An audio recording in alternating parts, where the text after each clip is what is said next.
Hello बच्चों, कैसे हो आप लोग? बढ़िया। उम्मीद है आप सभी बहुत अच्छे होंगे और परीक्षा की तैयारी में लगे होंगे। बच्चों, पिछले हफ्ते मैंने न्यूट्रिशन के ऊपर वीडियो बनाया था, आपने उसे देखा होगा। अगर नहीं देखा तो जाकर आप जरूर देखिए मेरे चैनल पे। अगर आप मेरे चैनल पर नए हो तो मेरे चैनल को सब्सक्राइब कर लो, ठीक है। आज हम लोग रेस्पिरेशन के ऊपर बात करेंगे। आज की जो क्लास होगी वो क्लास 10th की बायोलॉजी की जो चैप्टर 6 है, लाइफ प्रोसेस, उसके अंतर्गत हम लोग रेस्पिरेशन चैप्टर को कवर करेंगे। रेस्पिरेशन टॉपिक को हम लोग ध्यान से देखेंगे, ठीक है बच्चों। शुरू करें। तो मेरा नाम है विकास अग्रवाल और आप देख रहे हो बायो गुरुजी। ओके, तो चलिए बच्चों जल्दी से शुरू करते हैं। वीडियो को पूरा देखना, ध्यान से देखना, बहुत सारी जरूरी बातें इसमें डिस्कस की जाएंगी।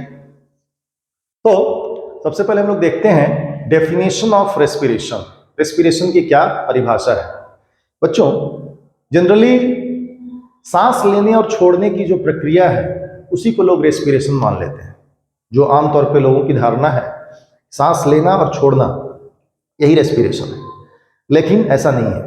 वह एक रेस्पिरेशन का एक पार्ट है। रेस्पिरेशन जो है एक जटिल प्रक्रिया है जिसमें ग्लूकोज का विखंडन होता है और एनर्जी का प्रोडक्शन होता है। जो भी हम दिन भर क्रियाकलाप करते हैं उसमें एनर्जी की आवश्यकता होती है और वो रेस्पिरेशन के माध्यम से ही एनर्जी हमको मिलता है, ठीक है। तो अगर डिफिनेशन इसका लिखना होगा तो हम लोग लिखेंगे कि respiration is a complex metabolic process in which complex food materials like glucose is broken down into simple usable form of energy, carbon dioxide and water molecules। ठीक है, फिर से आप इसको समझिए कि वह प्रक्रिया, वह मेटाबॉलिक प्रोसेस जिसके माध्यम से ग्लूकोज का विखंडन होता है, एनर्जी का प्रोडक्शन होता है। इस प्रक्रिया में कार्बन डाइऑक्साइड और साथ साथ वाटर के भी मॉलिक्यूल्स रिलीज होते हैं, ठीक है। क्लियर है? इसका अगर फॉर्मूला, केमिकल फॉर्मूला आपसे कोई पूछे तो ग्लूकोज का फॉर्मूला आप जानते हैं, C6H12O6। ऑक्सीजन की उपस्थिति में टूटेगा 6O2, क्या बनेगा 6CO2 plus 6H2O plus energy बनेगा 38 ATP, एनर्जी का प्रोडक्शन होगा, ठीक है। अब ध्यान से देखिए, मैंने यहां लिखा है 38 ATP एनर्जी। ये एक ग्लूकोज जब टूटेगा तो 38 ATP एनर्जी का प्रोडक्शन होता है एरोबिक रेस्पिरेशन में। अभी हम लोग टाइप्स की बात करेंगे। रेस्पिरेशन के दो टाइप होते हैं, aerobic respiration and anaerobic respiration, ठीक है। ये क्या चीज है? जब रेस्पिरेशन की क्रिया ऑक्सीजन की उपस्थिति में होगी तब इसको बोलेंगे एरोबिक रेस्पिरेशन। जो लगभग जितने भी जीव आपको दिखाई दे रहे हैं, जो डेवलप्ड स्पीसीज हैं, उनमें एरोबिक रेस्पिरेशन होता है। ह्यूमन बींग्स में एरोबिक रेस्पिरेशन होता है, जबकि जो स्मॉल, जो माइक्रो ऑर्गेनिजम्स हैं, ईस्ट है, जो छोटे जो बैक्टीरिया हैं, उनके अंदर एनारोबिक रेस्पिरेशन भी होता है। ऑक्सीजन की अनुपस्थिति में जब यही क्रिया होगी तब उसको बोलेंगे एनारोबिक रेस्पिरेशन। यही दोनों में अंतर है। The process of respiration when occurs in the presence of oxygen gas, then it is known as aerobic respiration, and the process of respiration when occurs in the absence of oxygen, then it is known as anaerobic respiration।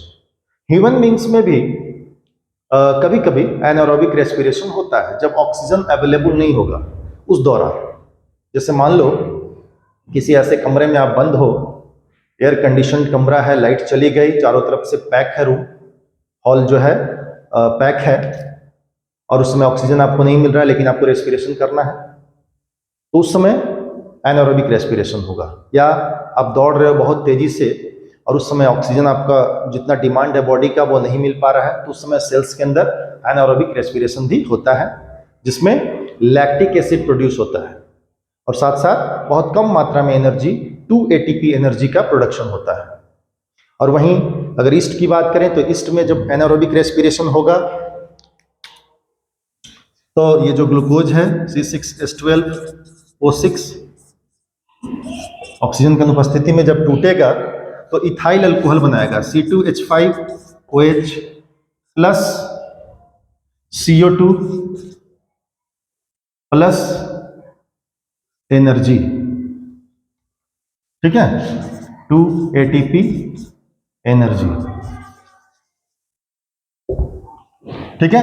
Human beings में आपको मैंने बताया कि जब glucose टूटेगा किसी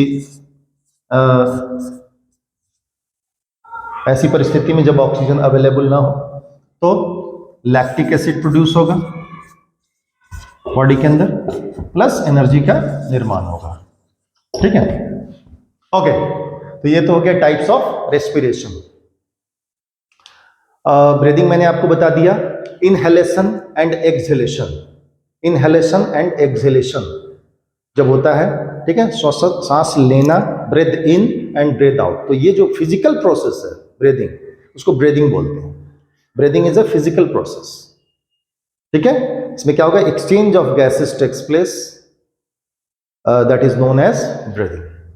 okay, तो breathing और रेस्पिरेशन में कभी कभी अंतर भी पूछता है कि ब्रीदिंग किसको कहते हैं और रेस्पिरेशन किसको कहते हैं। तो ब्रीदिंग एक प्योर फिजिकल प्रोसेस है जिसमें मसल्स सेल्स इन्वॉल्व होते हैं, मसल्स इन्वॉल्व होते हैं, ठीक है। सांस जब हम लेते हैं तो हमारे चेस्ट क्या होता है, फूल जाता है, सांस छोड़ते हैं तो चेस्ट अंदर चला जाता है, तो ये मस्कुलर प्रोसेस है। जबकि रेस्पिरेशन जो है सेलुलर प्रोसेस है, मेटाबॉलिक प्रोसेस है, जो कि बॉडी के अंदर परफॉर्म होता है, ठीक है। चलिए अब हम लोग आगे बात करते हैं कि जो छोटे छोटे जो जीव होते हैं उनके अंदर रेस्पिरेशन कैसे होता है। तो देखो, जैसे अमीबा है, पैरामीशियम है, या जो छोटे जो यूनिसेलुलर जो ऑर्गेनिजम्स हैं, उनके अंदर रेस्पिरेशन करने के लिए कोई विशेष जो है इंतजाम नहीं होता है, बॉडी सरफेस के द्वारा ही उनके अंदर रेस्पिरेशन होता है। और जो थोड़े जो बड़े जो जीव हैं जैसे इंसेक्ट्स वगैरह हैं, तो उनके अंदर महीन ट्यूब, पतले पतले ट्यूब होते हैं जिनको ट्रैकिया बोलते हैं, ठीक है, रेस्पिरेशन के लिए। एक्वेटिक जो एनिमल्स हैं जैसे फिश हैं, तो उनके अंदर गिल्स पाए जाते हैं रेस्पिरेशन के लिए। आप सबने पढ़ा है अपने पिछले क्लासेस में 6, 7, 8 में पढ़ा है कि जो एक्वेटिक जो एनिमल्स हैं उनके अंदर गिल्स पाया जाता है।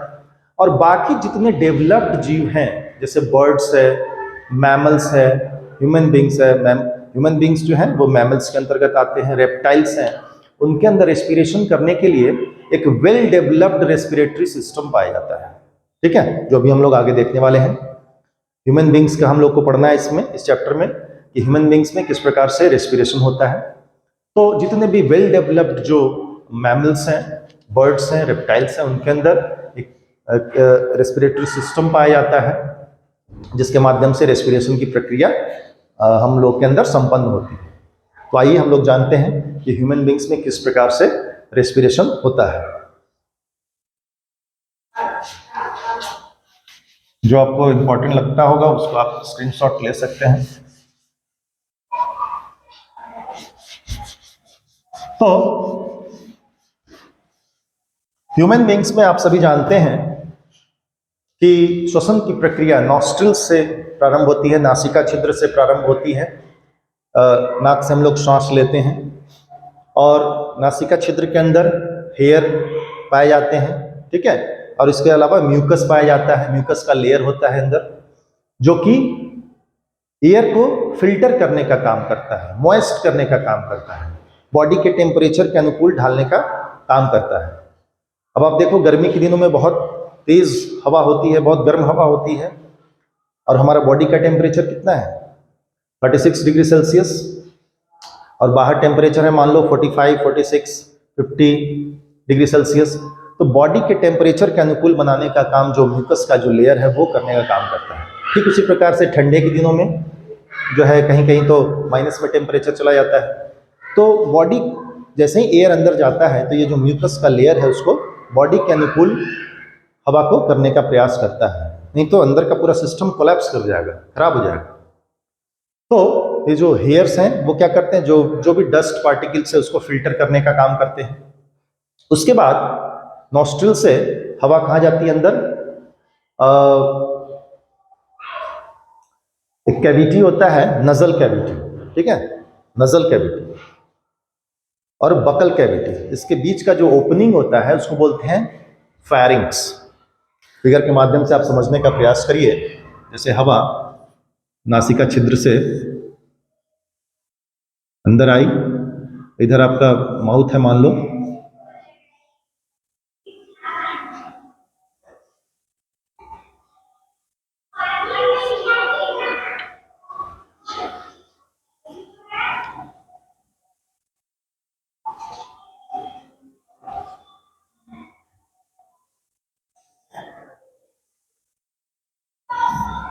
ठीक है, नासिका छिद्र से हवा आई। देखो यहाँ पर बकल कैविटी का ओपनिंग है, ये जो ओपनिंग आप देख रहे हो यहाँ पर कॉमन एक ओपनिंग है, इसी को बोलते हैं pharynx, common opening of buccal cavity and mouth cavity and nasal cavity. ठीक है, यहां से इसके ठीक नीचे पाया जाता है लैरिंग्स, जो वॉइस बॉक्स होता है। यहां से होता हुआ एयर जो है वो ट्रैकिया में आता है, जिसको विंड पाइप भी बोलते हैं। विंड पाइप आगे जाके ब्रांच्ड हो जाता है, दो पार्ट में डिवाइड हो जाता है, जिसको ब्रोंकी बोलते हैं, ब्रोंकी। ठीक है, और ये जो ब्रोंकी है ये कहाँ चला जाएगा, लंग्स के अंदर। ठीक है, लेफ्ट एंड राइट, ये लेफ्ट हो गया पार्ट, लेफ्ट, इस तरह से हम लोग देखते हैं लेफ्ट एंड राइट। ठीक है, लेफ्ट लंग्स और ये हो गया राइट लंग्स। ओके, तो ट्रैकिया जो है वो दो भाग में डिवाइड हो जाता है, जिसको बोलते हैं हम लोग ब्रोंकी। ठीक है, left bronchi and right bronchi. ठीक है, इस ट्रैकिया के ऊपर रिंग्स ऑफ कार्टिलेज पाए जाते हैं, जो कि इसको प्रोटेक्ट करने का काम करते हैं ताकि ये कोलैप्स ना हो। ठीक है, इस ट्रैकिया के ऊपर रिंग्स ऑफ कार्टिलेज पाए जाते हैं,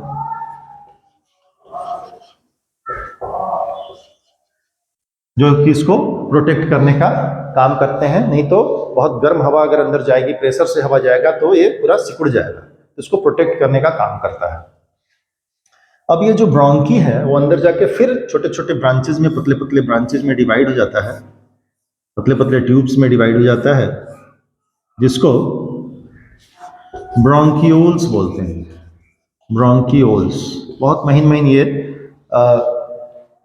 ट्यूब्स होते हैं, पतले पतले ट्यूब्स होते हैं, और इन्हीं ब्रोंकियोल्स के ऊपर छोटे छोटे सैक लाइक स्ट्रक्चर पाए जाते हैं, अंगूर के गुच्छे के जैसा सैक लाइक स्ट्रक्चर, जो कि लाखों की संख्या में होते हैं। There are millions of sacs like structure are found on the bronchioles, which is known as alveolar sacs, alveolar sacs। ठीक है, बहुत महीन, बहुत पतले पतले, बहुत छोटे छोटे सैक लाइक स्ट्रक्चर पाए जाते हैं, जिनको एल्वियोलर सैक्स बोलते हैं। यहीं पर गैसियस एक्सचेंज होता है, ऑक्सीजन और कार्बन डाइऑक्साइड का जो एक्सचेंज है वो इन्हीं एल्वियोलर सैक्स के ऊपर होता है। ठीक है, और ये जो एल्वियोलर सैक्स होते हैं, इनके ऊपर जाल होता है, ब्लड कैपिलरीज का जाल होता है, पतला पतला जाल होता है ब्लड कैपिलरीज का। ठीक है, ब्लड कैपिलरीज, जो कि चूंकि ब्लड के माध्यम से ही गैसियस जो एक्सचेंज हो रहा है वो ब्लड के माध्यम से ही होता है। आपने पढ़ा होगा कि ब्लड के अंदर मौजूद जो हीमोग्लोबिन है वही कार्बन डाइऑक्साइड और ऑक्सीजन को ट्रांसपोर्ट करने में हेल्प करता है।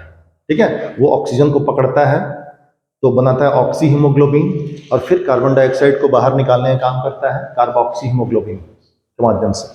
ठीक है, अब इसके ऊपर जो है लंग्स के ऊपर एक पतला सा कवर होता है जो कि लंग्स को प्रोटेक्ट करने का काम करता है, जिसको बोलते हैं फ्लूरा। ठीक है, एक मेम्ब्रेन जैसा स्ट्रक्चर होता है जो कि लंग्स को राइट और लेफ्ट दोनों लंग्स में पाया जाता है। सेम स्ट्रक्चर इधर भी होगा। ठीक है, तो इसको प्लूरा या प्लूरल मेम्ब्रेन भी कहते हैं। तो ये जो एल्वियोलर सैक्स है, एग्जाम में आपसे पूछेगा कि गैसियस एक्सचेंज कहाँ पे होता है, तो एल्वियोलर सैक्स के अंदर, या इन्हीं को एल्वियोलाई भी बोलते हैं, एल्वियोलाई। ठीक है, एल्वियोलाई भी बोलते हैं। तो इन एल्वियोलाई का जो सरफेस एरिया होता है वो बहुत ज़्यादा होता है, हमारे बॉडी के 100 टाइम्स ज़्यादा, 100 टाइम्स गुना ज़्यादा बड़ा इनका जो सरफेस एरिया होता है। क्यों? क्योंकि हमको एनर्जी की आवश्यकता बहुत ज़्यादा है। जो भी डेवलप्ड जीव हैं, बड़े जीव हैं, उनको एनर्जी बहुत ज़्यादा चाहिए, इसलिए एनर्जी का ठीक से प्रोडक्शन हो सके, इसलिए बहुत सारे मिलियंस ऑफ एल्वियोलाई पाए जाते हैं दोनों लंग्स के अंदर, लेफ्ट और राइट लंग्स के अंदर। ठीक है, तो इस प्रकार से रेस्पिरेशन की प्रक्रिया कंप्लीट होती है ह्यूमन बींग्स के अंदर। डायग्राम आपने देख लिया, ध्यान से आप देख लो, आपके बुक में भी दिया होगा, आप इसको जरूर प्रैक्टिस करना, एग्जाम में पूछेगा आपसे। प्लांट्स में थोड़ा सा मैं डिस्कस कर लूँ। प्लांट्स में भी रेस्पिरेशन की प्रक्रिया होती है। प्लांट्स में जो रेस्पिरेशन होता है वो फोटोसिंथेसिस के द्वारा जो उत्पन्न जो ऑक्सीजन है, प्लांट्स उसी को दिन में यूटिलाइज कर लेते हैं, बाहर से वो नहीं लेते। ठीक है, आपने पढ़ा है फोटोसिंथेसिस कि प्लांट्स जो है वो कार्बन डाइऑक्साइड लेते हैं अपना भोजन बनाने के लिए और ऑक्सीजन रिलीज करते हैं वातावरण में, और जो एक्स्ट्रा जो ऑक्सीजन होता है वो रेस्पिरेशन में वो यूटिलाइज कर लेते हैं।